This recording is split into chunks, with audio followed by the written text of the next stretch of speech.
Subhanaka la ilma lana illa ma 'allamtana innaka antal alimul hakim. Bismillah ayat 71. Qala innahu yaqulu innaha baqaratul la dalulun tusirul ardu wa la tasqil harth musallamatul la syiyata fiha. Qalul ana ji'ta fil haqqi fadhabahuha wa ma kanu yaf'alun. Satu masih berhubungan dengan ayat sebelumnya. Maksudnya perilaku Bani Israel ya seperti itu ya secara umum. Sudah paham secara umum. Yaitu untuk membingungkan nabinya atau junjungannya atau panutannya.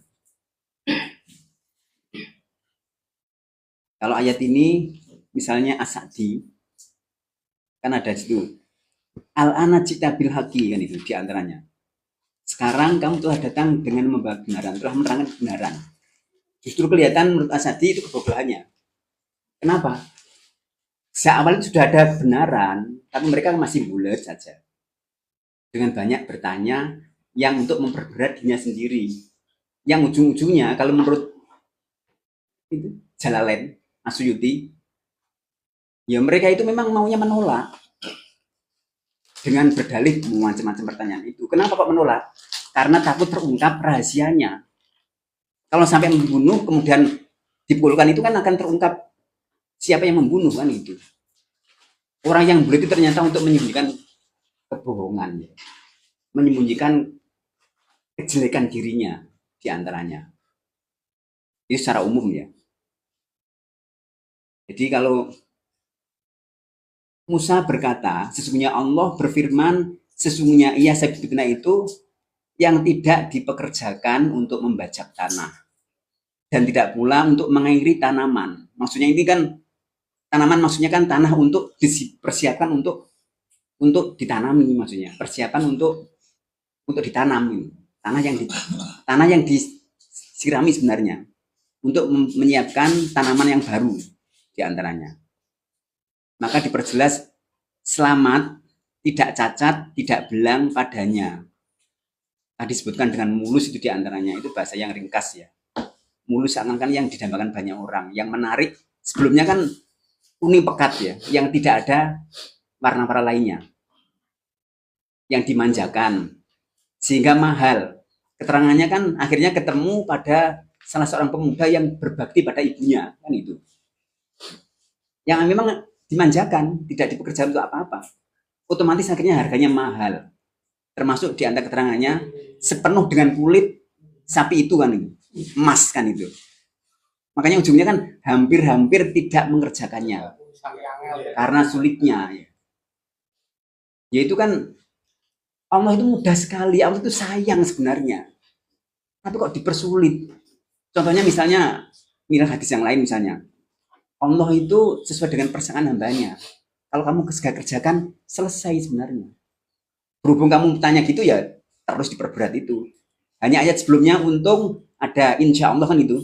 Sehingga Allah juga menunjukkan itu. Kelebihannya masih menyandarkan kepada Allah. Itu diantaranya. Jadi hampir-hampir saja mereka tidak melakukan. Aslinya itu diantaranya. Ya, hendaknya kalau memang mukmin itu ya maqalu sami'na wa ata'na itu kan jelas. Malah nggak ditunjukkan sebenarnya selamanya keterangannya. Tidak akan Allah tunjukkan selama-lamanya. Maksudnya setelah itu kan ghufranaka, itu di antara keterangannya ya. Jadi setelah kami mendengar, kami taat, kemudian mohon ampun loh. Itu kan, itu pasti diri yang luar biasa. Jadi orang beriman itu banyak mengoreksi diri keterangannya. Kalau kurang percaya, baca tolong Ali Imran 16 ya. Yaitu orang-orang yang berdoa, ya Tuhan kami benar-benar beriman, maka ampunilah dosa-dosa kami dan lindungilah kami dari azab neraka. Innana kan itu. Amana faghfir lana dzunubana. Kami benar-benar beriman dan ampunilah kami. Enggak ada yang lain kan? Benar-benar beriman kesannya kan sudah selamat saya kan seakan-akan, tapi malah ampunilah kami. Itu rahasia Allah. Betapa kalimat tauhid itu, maaf ya, tak potong dulu ya. Kalau rukun iman, rukun Islam kan setelah syahadat kan tauhid ya, anggap tauhid. Kemudian kan apa itu perintahnya? Berikutnya. Sholat kan? Di Quran belum pernah kita jumpai. Kira-kira setelah tauhid apa di Quran? Bener? Coba teliti. Baca ayat 19 kemarin itu. 19 Muhammad. Perintah Allah itu apa di situ? Coba bacakan. Setelah tauhid itu ternyata bukan sholat. Seakan-akan sholat itu nggak ada artinya kalau tidak melakukan ini. Selamanya nggak akan ketemu sholat itu. Kalau tidak melakukan yang satu ini. Coba. Muhammad 47 kalau nggak salah. Ayat 19. Ada apa di situ? Rahasia kalimat tauhid yang telah menghunjam pada diri seseorang. Pasti akan menemukan itu dan banyak dia itu koreksi diri. Coba bacakan. Muhammad 16. 19. Ayat 19. Maka ketahuilah bahwa tidak ada Tuhan yang patut disembah selain Allah. Dan mohonlah ampunan atas dosamu dan atas dosa orang mukmin, laki-laki dan perempuan. Dan Allah mengetahui tempat usaha dan tempat tinggalmu.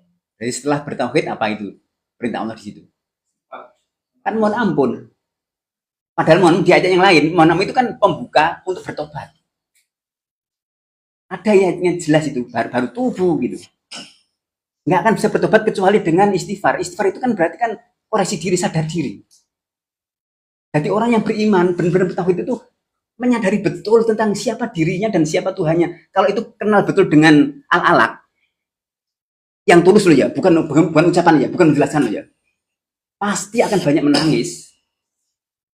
Sebenarnya. Dan ayat itu tidak satu, termasuk tadi wah qalu sami'na wa ata'na kan langsung ghufranaka telah bekerja. Atau yang paling masyhur itu Ustaz Anas sebenarnya. Kan setelah datang pertemuan Allah itu fasabbih, maka kan sebenarnya jawab syarat seakan-akan. Kalau syaratnya seperti itu jawabnya langsung bertasbihlah kan itu dan mohonlah ampun. Itu kan kemenangan puncak Rasulullah. Memperbanyak tasbih dan memperbanyak istighfar.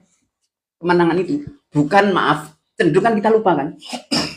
Contoh, maaf misalnya sholat. Setelah sholat yang pertama diucapkan apa? Istighfar kan? Kenapa? Cenderung orang sholat itu kan merasa saya sudah bisa sholat kan itu toh. Tanpa sengaja itu kita merasa bisa. Maka segera istighfar. Kalau istighfarnya hanya lidah, bahaya. Seakan-akan sholatnya ya sebatas itu aja selamanya. Nggak pernah untuk mengucurkan air mata dengan deras. Saat sendirian, saat mengagumi Allah dan melemahkan, menghinakan dirinya. Sampai seperti itu sebenarnya. Ternyata perintah Allah di Quran itu istighfar setelah bertauhid. Kalau memang tauhid itu benar-benar menghunjam darah hati diri seseorang. Jika dan kenyataannya itu kan minoritas orang seperti itu. Allah tunjukkan seperti itu kan nggak banyak orang. Padahal sudah berapa lama kita baca Quran? Seakan-akan kita melakukan sholat kan? Kalau sholat tanpa ada keharuan, menangis dulu, istighfar dulu, atau sebenarnya maaf, sholat itu kan dimulai dengan wudhu. Kan ya kesucian dulu. Mandi sebelumnya kalau memang berkades besar kan itu. Kemudian ada apa setelah itu? Doa. Itu tentang tobat. Setelah wudhu pun syahadat dulu kan tauhid baru minat tawabina kan di antaranya. Kemudian ada adzan, membesarkan Allah semuanya itu. Ada iqomat, baru sholat. Kalau itu benar-benar direnungi tahapan sholat itu, ya takbirnya benar-benar takbir sebenarnya. Dan akhirnya benar-benar penutup sholat itu assalamualaikum warahmatullahi wabarakatuh itu benar-benar menghunjam dalam dirinya dan menyebar ke sekelilingnya. Coba sekarang maaf, rata-rata pesantren itu kan ibaratnya istana yang megah yang jauh dengan terpisah dengan sekelilingnya kan rata-rata. Kalau kampus itu kan ibaratnya kan Menara Gading, tidak terhubung dengan sekitarnya. Dan untuk apa? Padahal untuk membangun masyarakat, katanya berdakwah dan sebagainya. Kalau nggak bisa dekat dengan sekelilingnya, ya untuk diri kita saja. Jangan-jangan maaf, jangan-jangan jadi berhala tanpa sadar. Kan merasa bisa tadi itu. Jadi ayat ini sederhana kelihatannya. Atau kisahnya kan tentang Bani Israel seperti itu. Sekalipun ayat ini keterangannya, ini kisah kan diambil dari kitab Bani Israel. Yang tidak boleh, sebenarnya hanya boleh dikutip, tidak boleh dibenarkan atau dibetulkan. Maksudnya, kecuali dengan ada kisah yang sejalan dengan beberapa keterangan Rasulullah baru bisa diambil, dipakai maksudnya hukumnya. Jadi hanya boleh dikutip, yang tidak boleh juga didustakan. Tapi sebagai panduan kalau memang ada hal seperti itu baru boleh dipakai keterangannya. Karena kisah ini termasuk diambil dari beberapa kitab Bani Israel. Sebagian keterangan tentang ayat ini maksudnya. Tapi yang jelas, Bani Israel kan beriman pada nabinya. Berdekatan dengan nabinya, kok selalu bertengkar dengan nabinya itu ada apa? Ya termasuk hari ini misalnya, negeri ini kan ramai. Para surban besar, gamis besar, juga bersekutu dengan katakanlah kelompok-kelompok yang merasa keturunan Wali Songo kan. Hati kita kan kadang-kadang bingung, yang benar yang mana. Kalau melihat fakta, maaf, saya juga agak sering mencermati ini, maksudnya sering mengikuti, nggak tahu kok tertarik saya. Bahkan dengan brand saya itu tak share-share itu. Ada yang nyelok ini, sampai malu-malu buka rahasia orang, ada gitu kan orang saya. Nggak tahu saya kok ingin share. Maksudnya contoh misalnya HRS ya misalnya.